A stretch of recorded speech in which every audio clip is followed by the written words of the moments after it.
Hi, everyone, and welcome to New Money, where we talk to movers and shakers about how they made it. I'm your host, Rosemary Miller, here with Webb of Married to Medicine. Thank you so much for joining me today. Oh, my pleasure. Thank you for having me. Absolutely. So what motivated you to get on Married to Medicine? Hey, look, how crazy can you be, Quad, to get on Married to Medicine? That's your translation. No, just kidding. You know what? I truly didn't know what I was getting into 10 years ago. Yeah. I just had no idea. At the time, a friend of mine brought the idea to me. And initially, I was like against it, right? But of course, with persuasion, and we always know like persistence breaks down resistance, right? And I said, okay, well, you know what? I'll just audition. Not a thing. Whatever. Because I came from, my background is in medical device sales, so I sold capital equipment and trained doctors in the ER, right? So I'm like, oh, whatever. I'll just do this audition. It won't turn into anything, and that'll be that. I will appease her. Yeah. How about that? Well, that wasn't it.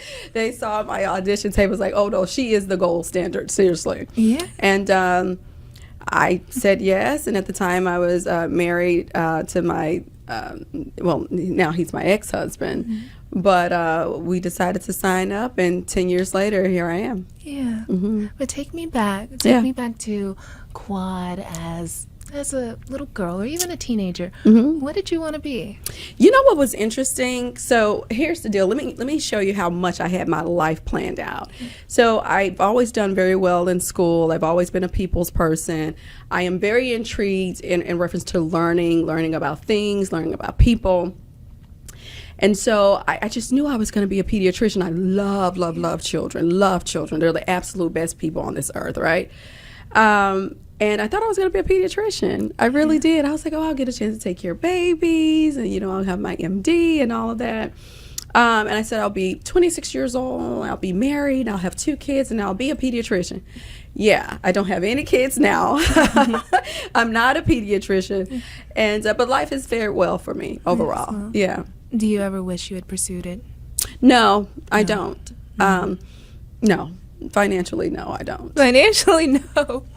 So the money, what's the difference between the reality show money and doctor money, pediatrician money? Let's say that. Well, it just varies, and here's the thing. I'm not here to demean anyone's career. I think it's awesome when you wanna share your life and give so much of yourself to someone else, or for the greater good of someone else, right?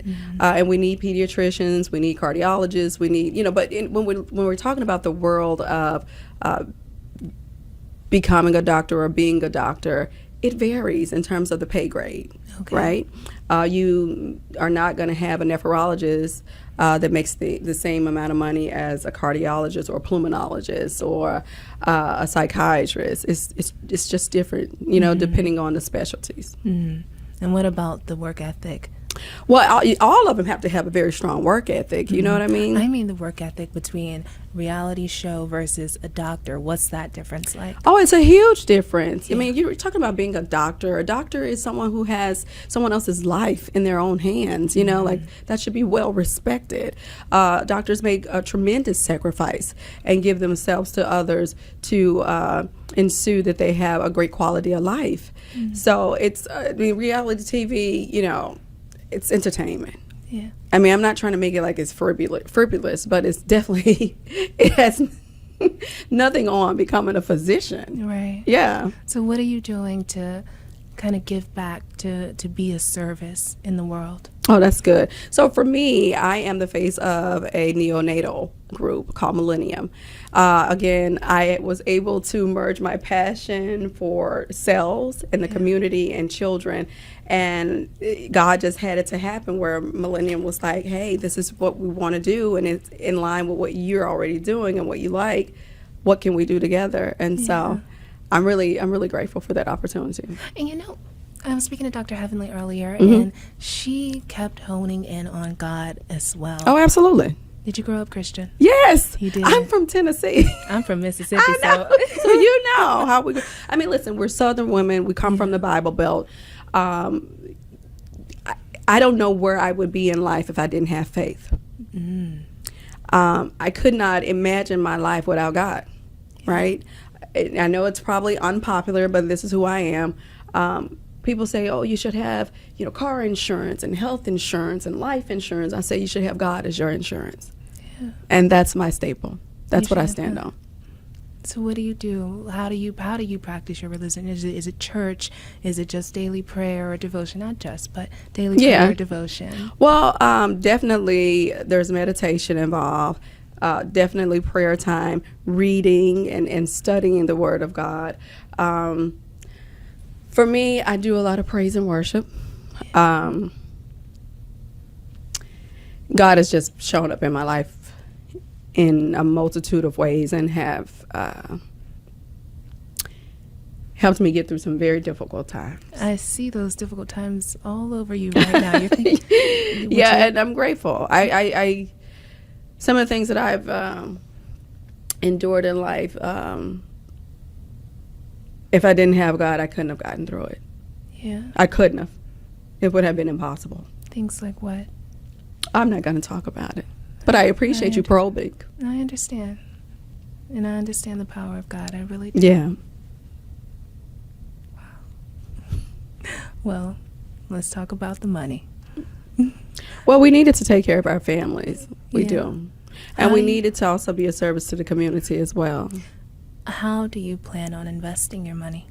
Well, it's not plan on investing my money. I already invest my money. Okay. I work a lot with Morgan Stanley. Mm-hmm. So they've done me well over years, with mutual funds, stocks, bonds, and things of that nature. Okay. Yeah. And that's how you intend to build generational wealth to keep it going? Mm-hmm. So you're set. You have this set right now. Well, I think for a number of years I've been off to a great start. Mm-hmm. But there's always more that you can do. Turning my focus on real estate. I know right now the interest rates are high, but I'm really thinking soon enough in the right areas, there's going to be a lot of foreclosures coming up, unfortunately. Mm.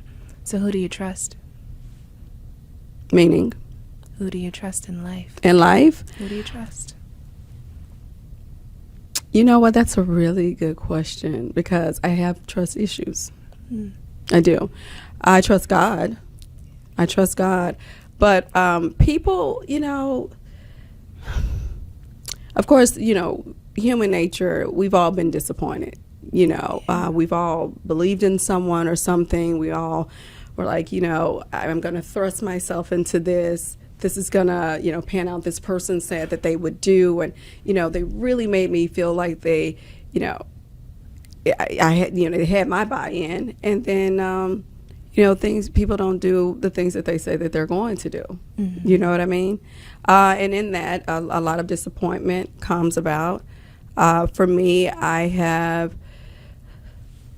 learned to be more practical and seeing things for what they are when I'm dealing with people, and I pray harder for them to be within the realm of what God wants for me. Mm. And I think when I lean on God, then I do very well, instead of leaning on people. And it's not that someone is trying to do anything bad to me. It's not that they have it out for me, or it's none of that. It's just sometimes we fall short. Mm-hmm. It's just that simple. So how did you learn to overcome trials and setbacks in life? Well, you first of all, you got to think like, why not me? You can't say, why did this happen to me? I can't believe this happened to me, But why not you?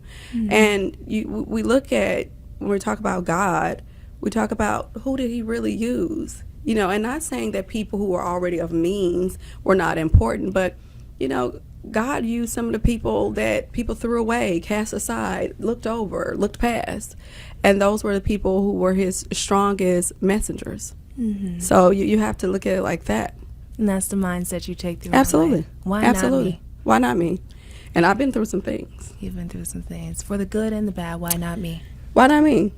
You like literally you say, and sometimes you're in complete disbelief. Yeah. Like complete disbelief, and then you think for a moment, you're no better than anyone else.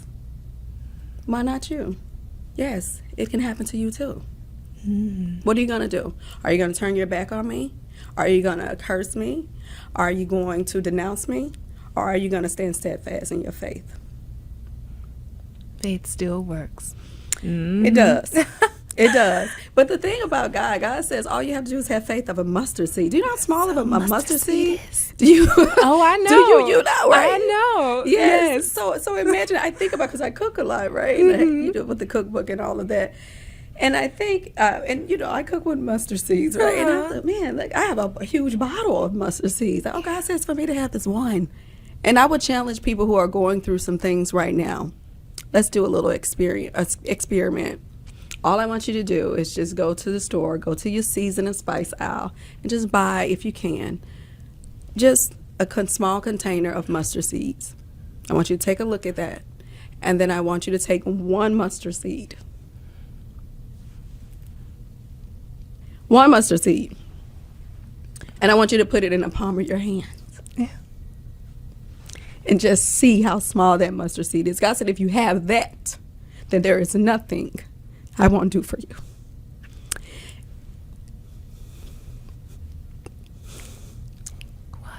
What are you thinking right now?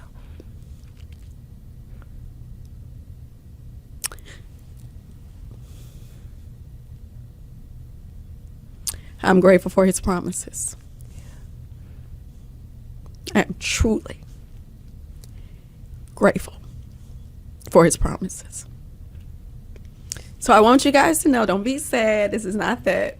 But these are very grateful tears. Very. But I want to charge people with that mission.